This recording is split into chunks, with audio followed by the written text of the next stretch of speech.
Today, we are diving into some essential vocabulary. How to say toilet in Russian. First up, we have туалет. Toilet. This word is used to refer to the bathroom or restroom. Imagine you're wandering around Moscow, desperately searching for a restroom. What do? You ask, где туалет? Next, we have унитаз.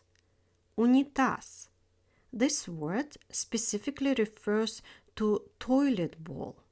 If you need to let your landlord know that your toilet is broken, you say «Мой унитаз сломался».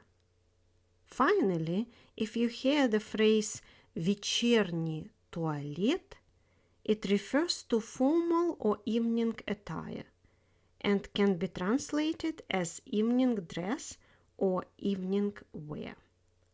Она надела вечерний туалет.